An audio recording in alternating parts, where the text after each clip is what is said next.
감사합니다. 오늘은 2020년 6월 30일 화요일, 6월의 마지막 날입니다. 지금 시간은 12시 13분이 되고 있습니다. 자, 시작하겠습니다. 창조 원리와 타락 원리는 사랑에서 시작. 하나님이 사람을 창조하심도 자기 자신의 지극한 사랑의 이상을 실현하고자 하는 것이었다. 즉 중화성으로 계시는 하나님이 본 형체를 나누어 분성화한 것이 사람 창조고, 하나님의 본 형체가 상징적으로 표현된 것이 만물 창조다. 하나님은 지극한 사랑을 실현화하기 위하여 남자 여자로 나누어 창조하셨다. 그리고 만물 전부는 하나님의 이상을 더욱 아름답게 나타내기 위하여서 지으신 것이다. 만물체에서 사랑의 속성을 볼 수 있다. 그리고 본성인 하나님의 사랑의 이상을 실제로 내부에서 외부로 드러냄으로써 실체화하였다. 그런 사랑의 이상을 체계적으로 전해주고 자극을 가하여 내부 자극을 조장시켜서 내부적으로 더 높은 사랑, 즉 어떤 만물에서도 볼 수 없는 최고의 사랑을 할 수 있도록 인간을 지으신 것이었다. 다시 말하면 사람의 사랑은 어느 만물에서도 찾아볼 수 없는 사랑의 속성을 가지고 있게 지으신 것이다. 그러니 사람들이 이 사랑의 속성을 원만하게 가져야 할 목적이 있었는데 그 목적의 원만화를 이루지 못한 것이 타락성의 출발이다. 하나님의 사랑은 사람에 나타나고 사람의 사랑은 만물에게 표시되고 아름다운 세계를 이루게 된다. 이렇게 하나님은 온 천주가 화동함으로써 일체적 기쁨과 즐거움을 느껴보고자 하신 것이다. 그러므로 하늘도 땅도 하나님의 사랑을 즐겨서 삼아하는 것이다. 그와 동시에 이상의 궁극적 중심이며 가로열고 모든 만물과 하늘의 천사마저도 하나님의 사랑이 그 자체들의 기쁜 희락과 행복과 만족의 중심이며 가로닫고 생명의 근본이다. 이 사랑을 많이 받고자 하는 그것이 직접적인 요구였었다. 그러면 인간 세계에는 선악이 없어야 할 것인데 선악의 시작도 사랑을 중심 삼고 되었었다. 즉 선은 하나님의 사랑권 내에서 이루어지고 악은 하나님의 사랑권 밖에서 이루어진다. 그러므로 본래는 선의 세계만이 존재할 목적이 있는데 그만 악주권의 세계가 타락으로 말미암아 출현한 것이다. 그러므로 천당과 지옥이 따로 있는 것이 아니고 천당은 선의 세계, 즉 하나님의 사랑권 내의 세계요, 지옥은 악의 세계, 즉 하나님 사랑권 밖의 세계이다. 이를 사망 세계라고도 한다. 그것은 생명의 근본이 하나님의 사랑을 떠난 세계이므로 그렇게 부른다. 그러면 인간 타락의 근본과 악의 기원 등을 성경을 비추어 엮는 악에 대한 하나님의 태도 등을 밝히기로 하자. 하나님이 천지 만물을 창조하실 때 선을 중심 삼고 지으셨다. 선은 하나님께 속할 수 있는 존재요, 선에는 하나님의 영원하심과 같이 영원성이 있는 동시에 사랑 이상을 완성한 근본 존재다. 그러므로 창세기를 살펴보면 모세가 기록할 때 알려주신 창조설은 그 본 뜻대로 발표된 것이 아니라 문자 그대로가 아니고 미래에 대한 비밀을 놔두고 영적으로 가르쳐 주신 것이었다. 그 당시에 근본을 밝혀서 발표할 수 없었던 사실은 그 당시 인간으로서는 도저히 믿을 수 없는 사실들이었기 때문이다. 그러므로 창세기 창조설 가운데서 보여주는 타락의 근본 자체인 선악과도 하나님이 지으신 것이었다. 그로 인하여 타락이 시작된다는 논리는 너무나 다 잘 아는 사실이다. 그리고 사탄의 존재와 해와의 유혹이 중심이다. 그러면 이 사실은 사실이나 그 근본의 의의에 있어서 큰 문제로 되어 인간 세상에 있어서 중대한 난관의 화제거리였다. 사람은 묻기를 하나님의 능력이시며 알지 못함이 없으시며 계시지 않는 곳이 없으시다는데 왜 타락하게 하며 또 타락적 요소를 그냥 놔두셨는가 등을 살펴볼 때 하나님은 사랑이니 뭐니 한들 근본적으로 악의 시작을 지어놓고는 뭐 선하라 한다고 하는 것이 누구나 부딪히는 문제의 중심에 초점으로 되었다. 악의 주인공은 사탄인 동시에 역적된 가려고 천사라고 그 존재에 있어서는 가로닫고 누시엘 천사가 일명의 시작이었음은 다들 아는 사실이다. 그렇다면 사탄이 원래부터 역적이 될 수 있게 하나님이 지으셨는가?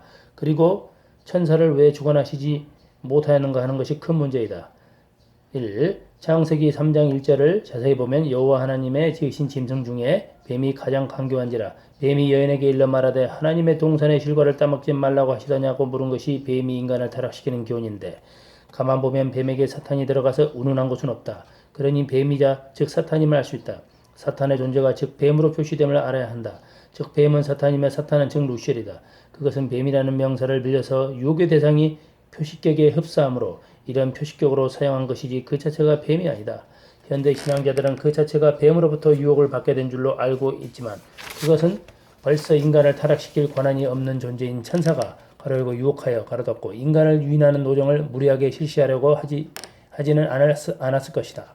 왜냐하면 사람은 벌써부터 만물에 대한 주관을 부여받고 지었기 때문에 사탄도 이것을 알았을 것이다. 그런데도 주관받아야 할 뱀을 음모에 끌어들일 것이라고는 생각할 수 없다는 사실이다. 반드시 유혹하려면 인간보다 더 고귀한 격의 존재가 필요하다. 그 점은 우리의 상식적 판단으로도 명백한 사실이 아니겠는가. 이것은 하나님의 근본 진리 노종을 밝히지 아니하였기에 가려고 지금까지 확실한 가로닫고 아직까지 근거를 잡지 못한 채 나오고 있다.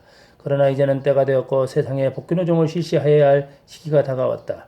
그러니 단연코 역사적으로 미분명한 이 창조의 근본과 타락의 뿌리에 대한 출발점을 밝혀야 한다. 이제 하나님의 뜻이 성사될 시기가 다가와 이를 알려주는 것이다. 그러니 반드시 죄의 근본에 대한 뿌리를 밝혀내야 한다. 이것이 지금까지 세상을 되찾고자 하는 하나님의 사랑의 근본으로부터 섭리의 근본 문제의 뿌리 가로닫고 가로열고 뿌리 근자입니다. 가로닫고 가 되는 것이다. 그러므로 지금 세상에는 뿌리를 요하는 종말이라고 부르는 시기에 당도했기 때문에 이 사실을 새로 온 존재에 발표한 것이다. 본래 하나님 무형세계에 계셔서 천사 등을 지으시고 다시금 유형 만물 실체 세계를 하늘 무형세계의 그림자 모양으로 지으시기 시작하였다. 만물 유형 실체 세계를 지으시기 전에 천사를 지으심은 하나님의 유형 실체 이상적 세계의 창조함을 돕도록 하기 위해서다. 그와 동시에 여러 가지로 문이나 의논의 상대로 천사 세계를 이용하여 왔던 것이다. 천사들 중에는 천사장이 있었던 것이다. 그 천사장이 역적의 길인 반역의 궤도를 밟게 된 것이니 즉 루시엘이다. 루시퍼. 천사들을 지으신 것은 유형 실체 세계를 지어 하나님의 이상을 전개할 세계를 도와주는 협조적 존재로서 지으신 것이다. 그리하여 이 실체 세계가 이상의 시작을 보게 될 때에 역시 천사 세계도 이상을 부여할 계획이었다. 그렇게 하나님이 창조하심의 근본 본인은 천사도 알지 못하였던 것이다. 만물 실체 세계가 실현되면 하나님은 물론이고 천사들까지도 기쁜 일이 된다. 그래야 온 천주는 하나님의 이상 기쁨에 충만하여 그야말로 이상 세계를 조성하고자 하는 것이 목적이었다. 그런데 그 목적이 도달하지 못함에 따라서 타락이라는 비공식적 존재가 생기게 되었다. 이는 루시엘의 비원리적 행동으로 인하여 시작된 것이다. 이 행동이야말로 인간에게 있어서 무한한 고통의 근본적 뿌리가 되었다. 이것이 지옥이 생긴 시작점이다. 즉 죄악의 시작이다. 하나님이 본래 만물을 지으실 때 본래 의도는 즉 하나님의 본래 모습을 펼치시면서 본성을 전개하시는 것이었다. 모든 만물 자체는 하나님의 근본을 상징하는 개성진리체로 창조되었다. 따라서 모든 만물은 진리 본체되는 하나님의 본성품에 표현된 것이다. 그래서 하나님의 유일하며 영원하며 불변의 성품이 표현된 존재였다. 그러므로 하나님의 가로열고 진리의 근본이며 가로닫고 진리의 3요소인 유일성, 영원성, 불변성을 가지고 지음받았다. 따라서 만물도 이를 구비하여 이상적 생활 형태를 보장할 수 있어야 한다. 그러므로 만물에도 하나님의 성품이 표시될 수 있는 개성진리체형을 갖추어 지으셨다. 그러므로 이 개성진리체로 지으시기 위하여는 소생적 발생으로부터 장성으로부터 완성으로 되는 계급을 두어서 조성하였다. 한 존재가 완성하려면 소생으로 시작을 하여 장성으로 성장을 다하여 완성에 이르도록 하셨다. 이렇게 마음으로 일정한 궤도를 통과하도록 창조하셨다. 다시 표현하면 진리에는 소생의 단계가 있고 장성의 단계가 있고 완성적 단계가 있다. 이와 같은 시기적 과정을 경감으로써 하나의 진리체는 비로소 완성이 된다. 진리에는 유일성, 영원성, 불변성이 있는데 그것이 하나님이 지으신 만물들이 선에 속한 이상적 존재물로 취급받도록 되어 있었다. 할렐루야. 아멘. 감사합니다.